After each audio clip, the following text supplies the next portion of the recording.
I realized that a lot of things that was normalized in my culture, I no longer wanted to perpetuate. I wanted to break the cycle.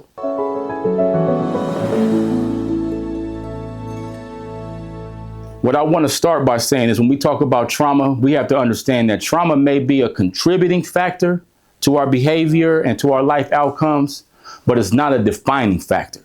You know, I know right now we're in a conversation where people's talking about trauma, and all of these type of things, but it's not a definite factor on life outcomes. It just contributes and it influences how we behave and how we respond to life. Again, you know, I wrote a book called Beyond the Crack Generation. The thing about this book and about me even talking about this is during this period, there was a lot of things that were normalized that was not necessarily healthy. So during my time of coming up, we're talking about, you know, a lot of violence, a lot of conflict, a lot of just different, like being opportunists and feeding off each other and things of that nature. It was so common that we normalized it. And it wasn't until I became an adult and I had children and I'm sitting here looking at how my children are being raised that I realized that, wait a minute, just because something is common doesn't mean it's normal. And the reason why that's so important is because when we think it's normal, then we think people are supposed to go through it. And when we think you're supposed to go through it, unfortunately, we find ways to get impacted by the struggle subconsciously. Once I really started to think about what's normal and what's not, what's healthy and things of that nature, I realized that a lot of things that was normalized in my culture, I no longer wanted to perpetuate. I wanted to break the cycle. I wanted to be a part of the solution. And that's when I committed to being a part of the solution and no longer being a part of the problem. I wanted to help impact my community. I wanted to impact the youth. And that's what set my journey off, where I started becoming a teacher and started working with incarcerated youth and all these type of things. I was invited to go to a training on this concept of trauma. Now, at the time, I've never heard of trauma. He said, yeah, it's going to be for the next 4 weeks on a Friday from 8 to 12. If you know me, you know I'm not a morning person. I'll wake up early, but I don't get out early. I don't like to talk before 10. I'm like, yeah, that's a no for me. That's a hard no for me. I'm not going to be able to make that.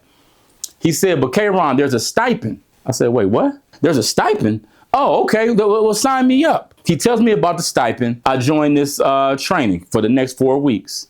Now, when I'm in this training, I'm sitting here learning about trauma and things of that nature. And I'm thinking, oh, this is going to be great for the young men that I work with. The more she kept talking, the less I started thinking about the young people I was working with, and more I started thinking about myself. I started getting very reflective. And I'm like, wait a minute, I'm dealing with some of this stuff that she's talking about. Right. So with that being said, that right there is what gave the light bulb went off that we're wounded healers. Many of us who are doing this work, we come into this work with unresolved issues and we find our healing in helping somebody else. I'm surrounded by people who went through way more than me. So I'm like, oh, man, I ain't been through all of that. So what I've been through could not be considered traumatic.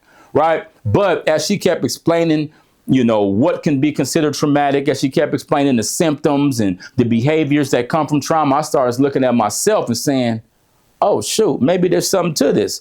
That's why I respond the way I respond. That's why I react the way I react. That's why I think the way I think. And as I kept doing this self-reflection, I said, I want to know everything I can about this thing called trauma, particularly psychological and emotional trauma. So with all that being said, I wanted to make sure that I incorporate this knowledge in the way that I interact with the communities that I'm serving. And I also wanted to empower other people with this information. You know, I've made a vow to make sure that I'm a part of the solution, right? You've heard me say this more than once. I'm a concerned citizen that determined that I'm going to be a part of the solution. I use trauma-informed approaches in everything that I do. In my leadership, I use it in the way I run my business. I use it in the way that I engage communities, engage the youth, and all of these type of things. And I go across this country encouraging and teaching and helping people to do the same. With that being said, for a movement.